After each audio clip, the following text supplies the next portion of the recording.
What's up, guys? This is Focused Motion.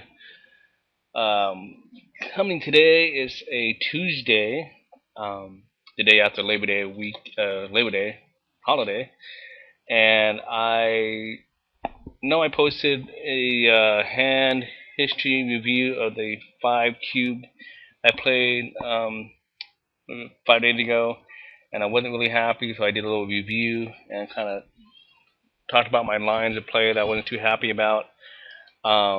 So the whole purpose of that video was basically kind of like try to learn from your mistakes, because if you don't, I feel like you're just going to continue making the same mistakes. And with that in mind, did the video for you guys to watch and for me to re-educate myself and so forth. And with that momentum gained, I told myself, well, you better bink the tournament then if you're going to be talking about your mistakes. And sure enough, I actually did bink the 5Cubed that day. So I was really happy, and I want to share with you guys the process. I don't know. We can do start to finish at a different video, but for this video, I'm going to be concentrating on the money or the final table bubble versus start to finish. But if you guys are interested in seeing the start to finish, just let me know, and I will accommodate you on that. And I do promise to do a live final table video for you guys, and hopefully that will come with a bink as well. So that's in the works shortly. But as you can see here, this is the final table bubble. I believe at this point, at this stage, there's 13 people left in the tournament. We're 4 away from the final table. I believe I am. Let's see. I think I have a pretty substantial chip lead here, and my main goal was to take chips away from people that I thought were pretty competent. And one of these people is Doosun. I've seen a lot in the past, and I've seen since I started grinding again recently. And if you scope him, he's pretty competent. So my goal was basically to utilize my position and to utilize my chip advantage. So you'll see me doing a lot of strange, weird things against Doosun. But mainly because, one, I have chips, I have leverage, a position, and also the mentality mindset is there. The leveling is there too as well. So without further ado, let's see what I do with King 7 offsuit. So Doosun raises, which is standard. We are 6-handed. I fold and takes it down. Pay attention to the raise size. He made it 8,000. And if you look, the blinds are 2 and 4. So okay raise size. I got 540 on the button. I decided to fold. Now look at the raise size. Different is 12,000. So basically 3 point something x. Probably a strong hand, but we don't know for sure yet, right? Okay, moving along. 8-3 suited. Get fold. To me, we are 6-handed. If you look at this person, Doug Father, he's very tight, and Muckmaker is also pretty tight. So it's a fine open, in my opinion. And we get called by Muckmaker. We flop pretty good. King high board, king high flop with 2 hearts. It gets checked to us, and I check back. I really don't mind a bet here, because what it's going to end up doing is, if you bet this flop and he calls, you can build a turn profitably. But I think I was trying to balance my range a bit. So, but again, I don't hate a fire here, because you're getting at least 1 shooter value if he calls and a heart comes off on the turn. He checks and you bet he folds. So, but I've been very aggressive throughout throughout the tournament, and so we played quite a few hands with these gentlemen. Played about 68 hands, so he knows that I've been fairly active. So I think that's probably why I check back. But ordinarily, I like a bet on this flop when checked to me. We hit the 7 of diamond. That didn't really change the board at all. He checks, and I go ahead and fire. Fully expecting him to fold. If he does call, you might have to reevaluate the river, but I think he's gonna fold him most often than not, and he does fold, which is cool. Next hand, King 8 offsuit. It gets raised by Doosan. I fold. Now, if you notice, Doosan had 3 times opened 3 different raise sizes. So at this point in time, he just moved to our table. I have no idea exactly what he's doing with these raise sizes, but it's really weird in my opinion. He doesn't keep it consistent, which I wonder if his hands are going to be kind of like transparent the way he bets or the way he opens. So it gets folded around and take down a pot. Jack 5 offsuit. I decide to open, and one of the main reasons why I decided to open here is because Doosan's in the big blind. Now you could be saying, well, why do you want to do that when there's a good player in the big blind? Well, the whole point is I'm trying to take chips away from this guy, and that's the mentality. And also I'm trying to make a statement in a sense where I'm not afraid to get involved with you in some hands. So Jack 5 offsuit definitely opening in this scenario for me. It gets folded, and Doosan, I think he thinks about it, then he folds. But he knows my raise size. Pretty gonna be always consistent. 2.2, 2.1. So it gets folded. We pick it up. 10-3 suited.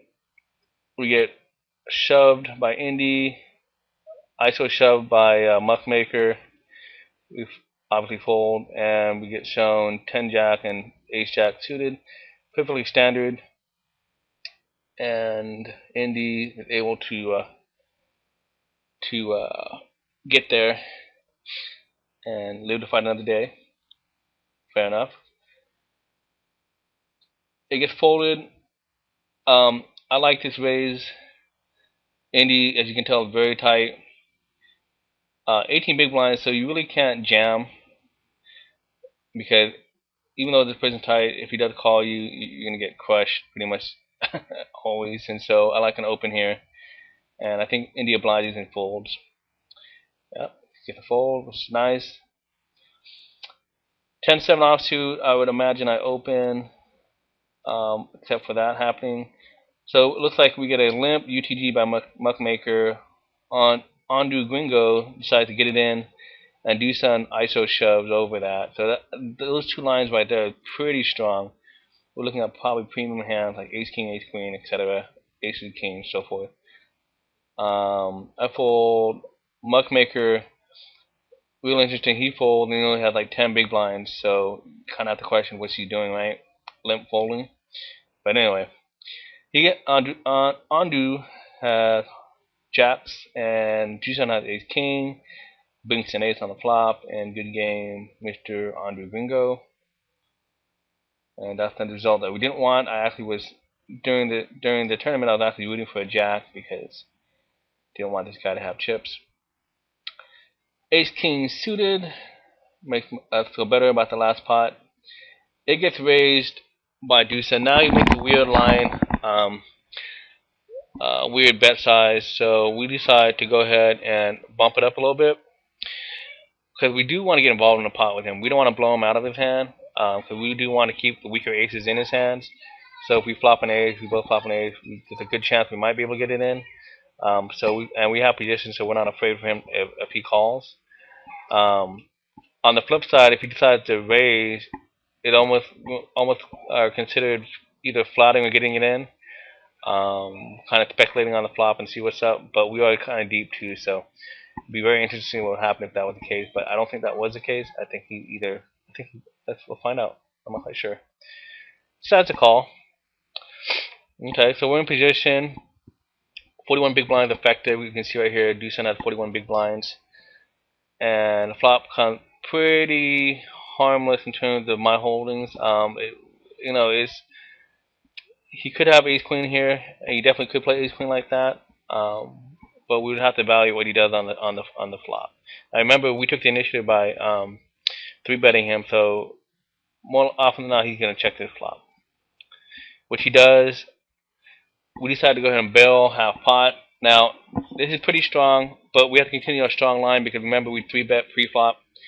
So I'm always going to be doing this with ace queen. I'm always going to be doing this with kings, obviously aces.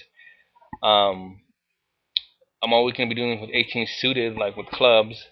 Pretty much doing that with my entire range that I'm 3-betting with, especially when you're in position, and then especially against somebody that's a good player, because you definitely want to put a lot of pressure as much as possible. So go ahead and fire half pot. He thinks for a minute, and he calls. Now, when he calls, he could be on a draw, because it's very conceivable for him to have Jack 10 here, or clubs here. Although I think with clubs, he might even just pop it up. With draws, he might pop it up, like just check raise me. But let's see what happens. He decides to donk out, which is almost like a stop and go, but post flop edition. Usually, stop and go is somebody decides to call your raise pre-flop and then jam the flop. Like for example, Doosan, he called. Let's say I just raised and he called my raise, and then on the flop with this flop here, he just jammed his whole stack in. It basically looks like a stop and go. This one's kind of like a turn version of a stop and go, which is really sick because essentially, if I call this bet here and I'm, whatever reason don't get there or I'm wrong, then I'm only left with 9 big blinds. And if you look at the table, what I was thinking was we got so many people that are passive. We got Indy and Dougfather pretty tight, and then Muckmaker only had 9 big blinds. Not really a lot for me to convince myself to give up all the chip equity that I have. It is sick because it does give me more outs because of a flush draw, and I could very well have outs for ace or king in that scenario too as well. But in this scenario, I didn't feel comfortable calling off my stack like that, essentially, and I think I kind of let it go, which I do. Very interesting jam by Doosan. Could be a queen to protect. It could be. Could have had Jack 10 of hearts and wanted to kind of get it in, but not wanting me to commit my chips. He wanted to get some fold equity there, so that could have been the case too as well. But we won't know. He doesn't show. Pretty interesting pot, and I wasn't too happy about that. So now we got King 7 offsuit, and you notice now our chip stats kind of go a little bit down south. We have 37 big blinds compared to the last time we had 51 big blinds, I believe. So we're no longer the chip leader, but we still have a lot of chips compared to the table. King 7 offsuit, we go ahead and fold. Take some time to catch our breath. I wouldn't fault an open, to be honest, but sometimes when people lose a big pot, they get kind of spazzy at the next hand, so you lose a lot of credibility when you decide to open. The very next hand you lose a big pot in, or even jam all in for that matter. Okay. So Doosan decides to shove over Muckmaker's open.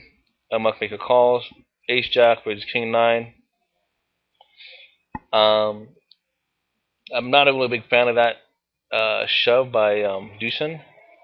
Muckmaker has been very tight, and whatever he's opening with, he's always going to have that King 9 dominated. And I'm not a huge fan of that. That being said,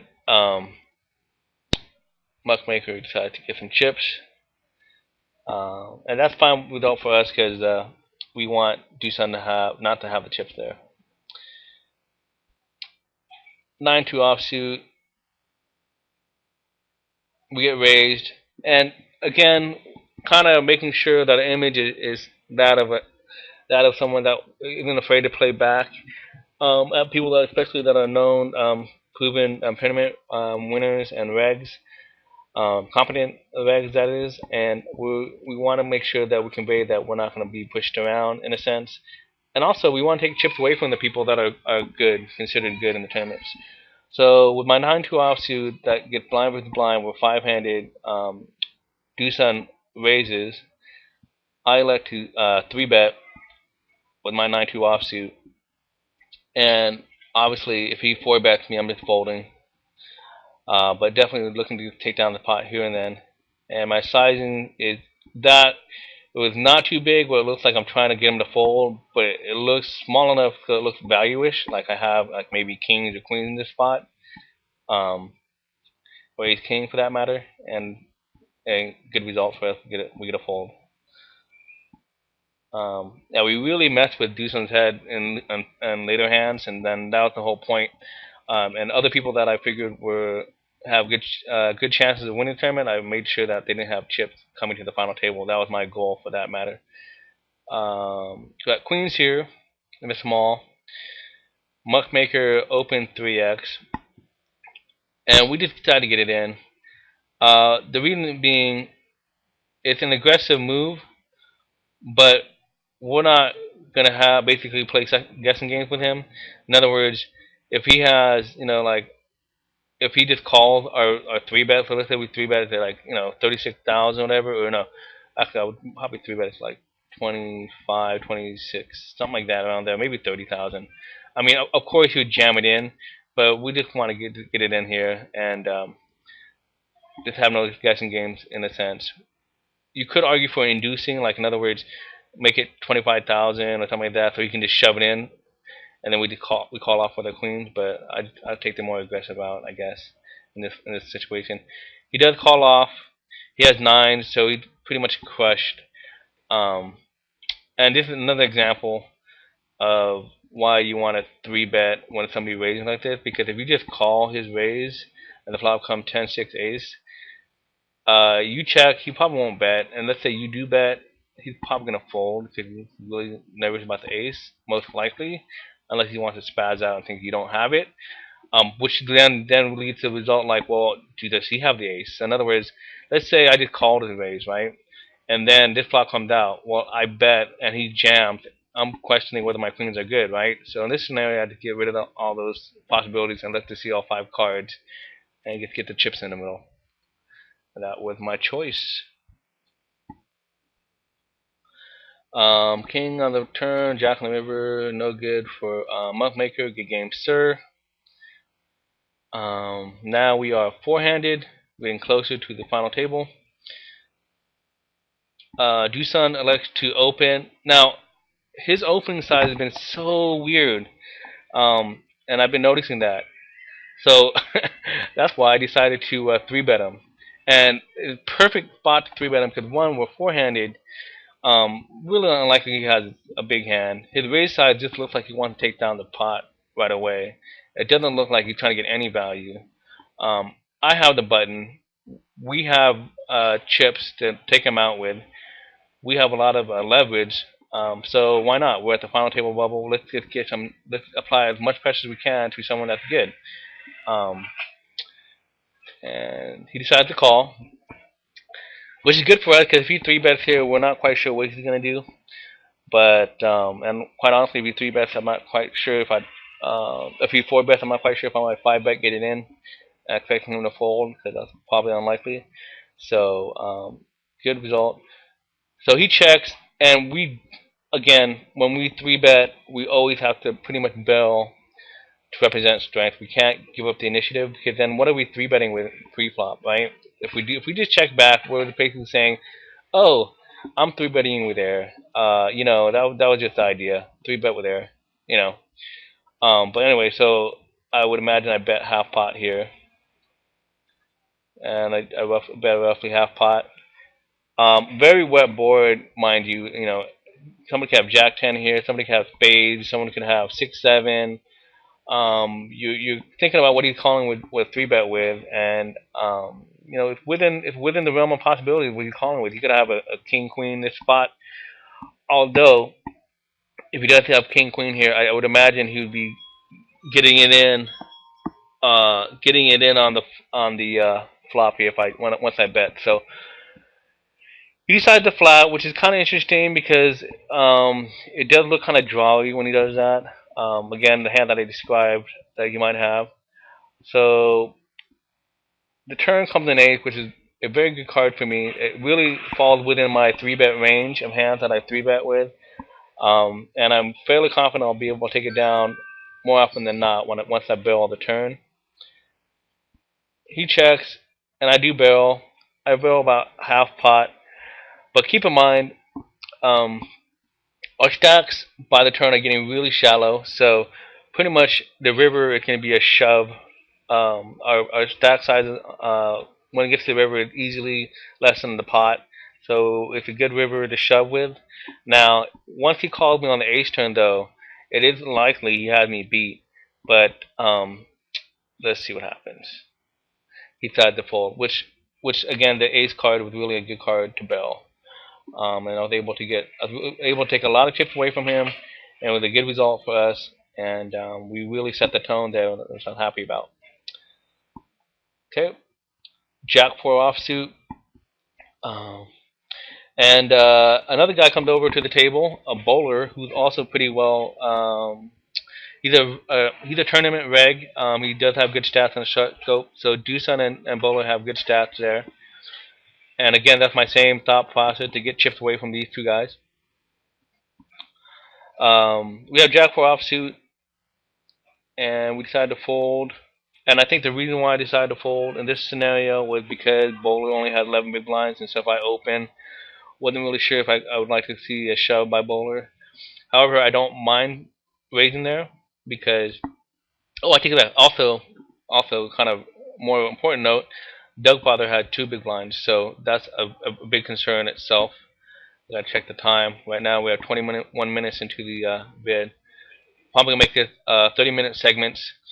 But anyway, moving along. That's why I decided not to get it in there, or not get it in, but to raise. But I don't fault raising there. I mean, that's keep your tone consistent. I guess a walk to bowler, and he's happy to get some chips. 10-2 offsuit. We decide to fold, and Indy gets it in for 12, and that's okay. We fold. H2 in the big blind. Now, it'd be kind of interesting if bowler got it in here. It'd be really hard pressed for me because I'm not 100% sure if I'd actually even call him with ace deuce. To be honest, I'd really hate it, and I'm glad you didn't put me in that decision. Doosan decides to limp here. You can play this two different ways, in my opinion, and obviously you can only play it 2 different ways unless you fold, which would be funny. But you can play this in the sense where you can actually check to disguise your ace, or you can actually raise it because he's limp. It seems pretty weak, right? And to kind of introduce that scenario where you're going to raise his limps and see what he does. But in this scenario, I believe I do check here. Yeah. So we do flop an ace, which is great for us if we checked our option, really disguising our strength of our hand. And also because Doosan is a competent tournament reg, if he checks to us and we bet, he's not going to believe that we have the ace. He might be inclined to think that we have the 9. And so if he has, like, say, for example, 10s or whatever, which he limped in with, he might just get it in and we'll just snap him off with aces. It's very unlikely he limped with aces too as well. That would be definitely leveling if he did. But sometimes, most often than not, people would raise in small blind with a hand like that.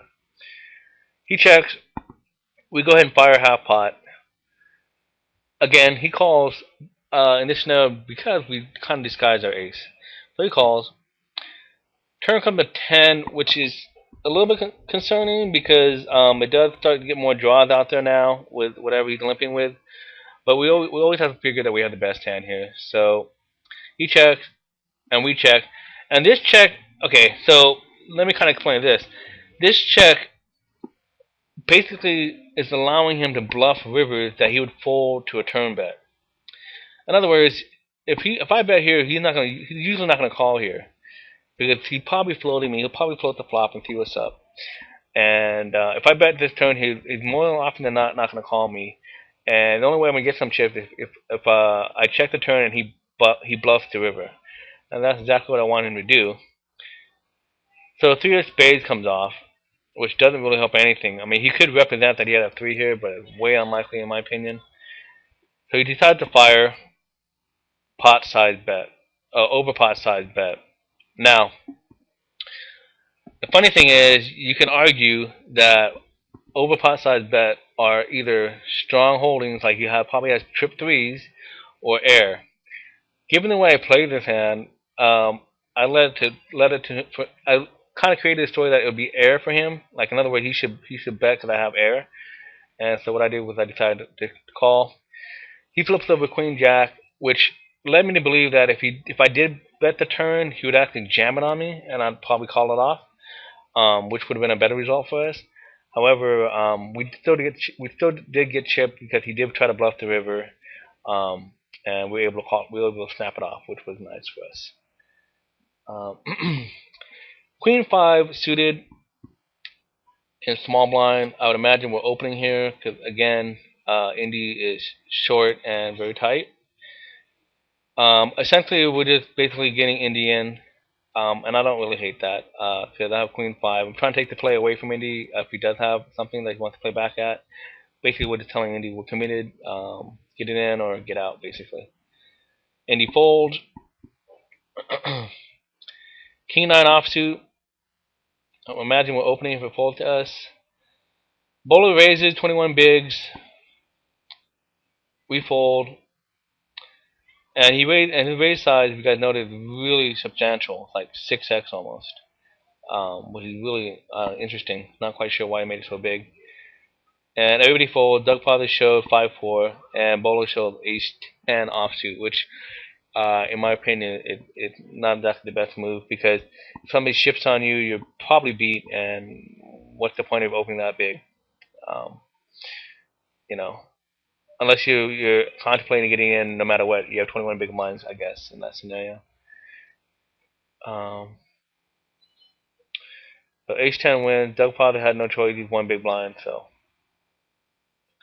I think he probably thought that he was ahead of Doug Father. He wanted to get the dead money in the pot and so forth, or whatever. And he probably ahead of Doug Father's random hand. Either way, good enough. I mean, had we called, obviously we would have had the nizzle, but we're not going to be in that predicament calling 6 big blinds raised against somebody that has 21 big blinds effective. The blinds go up though, so even though he picked up some chips, he's still short, obviously. Doosan decides to limp UTG. Bowler checks his option, which is kind of interesting and kind of scary when somebody that knows what's up does limp UTG. Pretty dry board, pretty wet board. I take it back. We got draws here and so forth. Doosan gets it in after Bowler donks out, which is kind of interesting. You kind of wonder what Doosan would get it in with his limping. He probably has a set here. 5-6 might be played a little bit too strong in my opinion, but probably a set. 7-3, and it looks like now we're at the final table. And we'll play a couple more hands, and we'll call this one a video for part 1. As you glance around the table, you'll notice that we have the chip stack lead. We're the chip leader. And then the second person that has chips is Uncle Bud, 49 big blinds. And everybody else pretty much relatively short, like 10 big blinds, or so average about 15 or 14 big blinds. Anyway, moving along. 7-3 suited. Uncle Bud opens. Nice pairs gets it in with a squeeze. Uncle Bud calls. And we get 3-away pot. Uncle Bud checks. Little tank bets. Uncle Bud gets it in. And now we see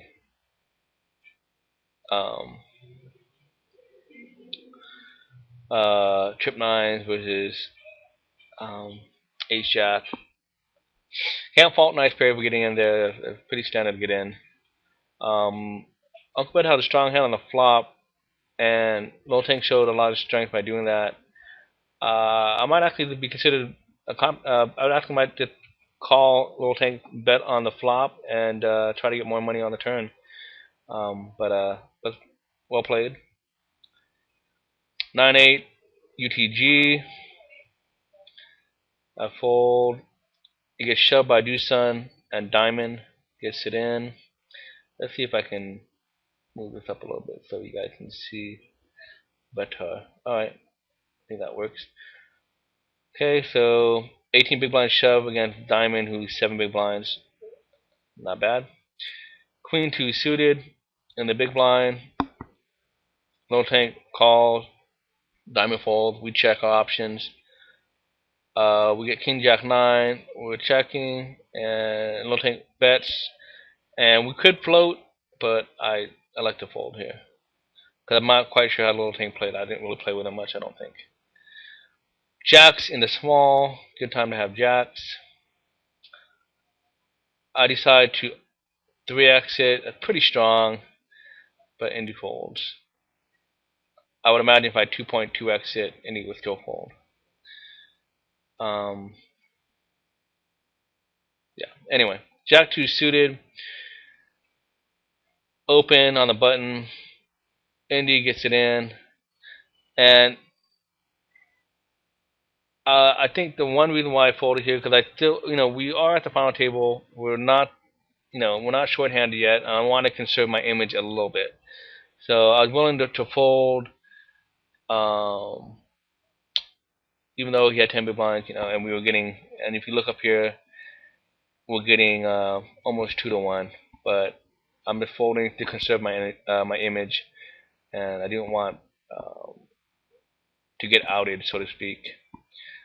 I think what we'll do, we'll make this a 45-minute video. That way, hopefully we'll get it. We'll make it 2 videos instead of 3.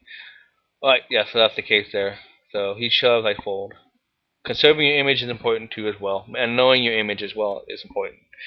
Knowing if they perceive you tight or loose or whatever. A7 suited. I raise again. That is pretty strong, considering that I got shoved on my last raise. I'm gonna do the same thing. Yeah, so go ahead and do that, and it gets folded around, which is good. 4-2 offsuit. Yeah, fold that there. Get shoved by Bass on the button, 8 big blinds. 3-2 offsuit. We get some action. Bolo and Doosan go at it. Oops, see what happened here. Let's see. Let's kind of bring it down a little bit. Okay, so Bolo min raises UTG under the gun. Doosan isolates, and Bass gets it in. Now, Doosan isolates with 16 big blinds, which basically invested like, let's see, how many big blinds did he invest? I'm sorry, he didn't invest. I'm sorry. This is actually, my bad. Doosan is actually UTG. So Doosan opens for about 2.5x. Bass opens, gets it in for 10 big blinds, and Doosan folds. My bad, guys, read it wrong. So now A7 suited. Diamond gets it in for 4 big blinds, and we fold. And Doosan call, King 6 suited. I'm a little surprised by that call. Well, actually, I take it back. Not really surprised at all. It's 4 big blinds, so yeah, good call by Doosan. And not the great flop for Doosan, but good for us. So now we have Ace 10 offsuit. Doosan only has 10 big blinds. We're definitely calling Doosan shove if he does shove on us. We open, obviously UTG. Doosan fold, and Diamond folds. So we would be calling Doosan shove if he did shove against our open. 10 deuce in the big blind, got the Brunsons. Bass open for 15, we fold. Pretty standard there. 10-6 offsuit in the small blind. We get opened by Uncle Bud. He min raises. We let it go. He min raised, so I think the next time we kind of play back at him a little bit and see what happens. Ace King. Oh yeah, this is hilarious. So he min raises here. So now he min raises again UTG, and we get a caller. And so this is a perfect spot for us to squeeze, irregardless of Ace King. But I think I like a squeeze here. So we make it pretty hefty, 32-595. And with 52 big blind, Uncle Bud decides to just get it in against somebody that has him covered, which is like really like, wow, what are you doing, right? And at this point in the game, we have everybody crushed roughly.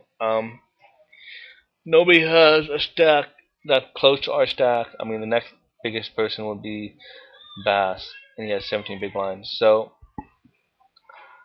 obviously low hang fold, and we are hating it, man. We're not calling. That's just point blank, because we feel like we can outplay everybody else, and including this guy Uncle Bud, and we just want to conserve our chip equity. So we fold, and so much that it does suck when we do the fold there. Unfortunate. King 4 offsuit. We are. I think we might have opened, to be honest, if it wasn't shoved by Doosan. I was just kind of incredulous about what Uncle Bug did there. He gets folded around.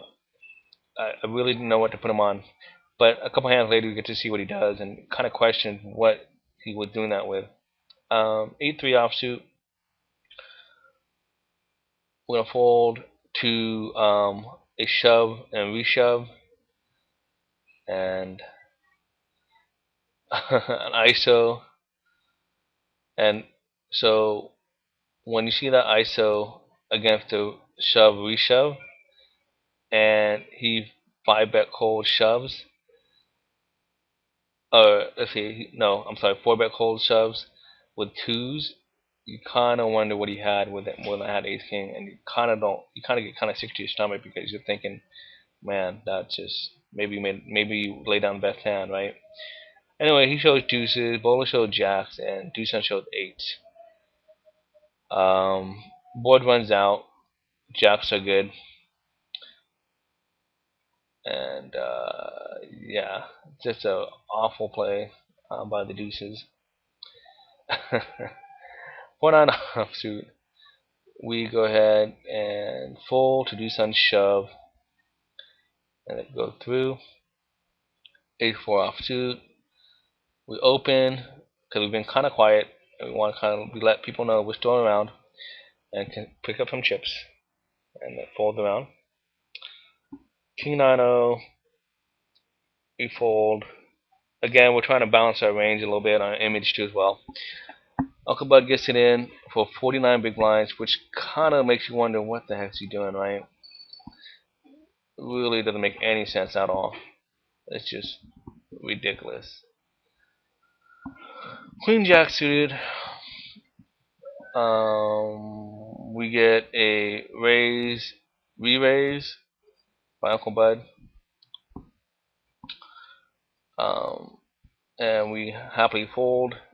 Gets called by Bass, which is interesting because Bass doesn't have a lot of chips. Bass does not do a stop and go.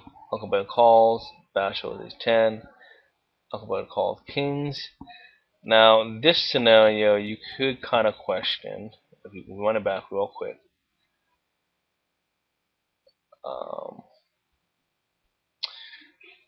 Bass raises 16-5. That's about like that's about 2 point something x, right? With 15 big blinds left. Your Uncle Bud, you have kings.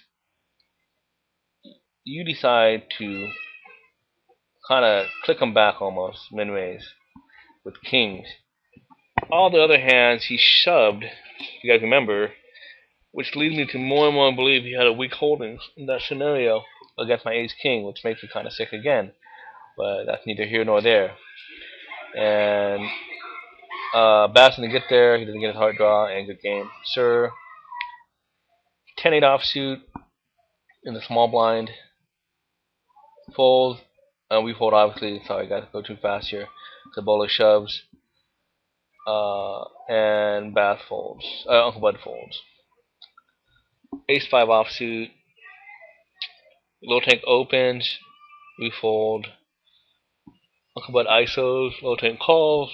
And again, this is what you kind of question. Again, what Uncle Bud is doing here. It makes no sense at all. What's he doing? It looks like he's a home run hitter. He wants to hit home runs and try to win the game. But he's rewarded. Hits his queen on the flop. And good game, little tank.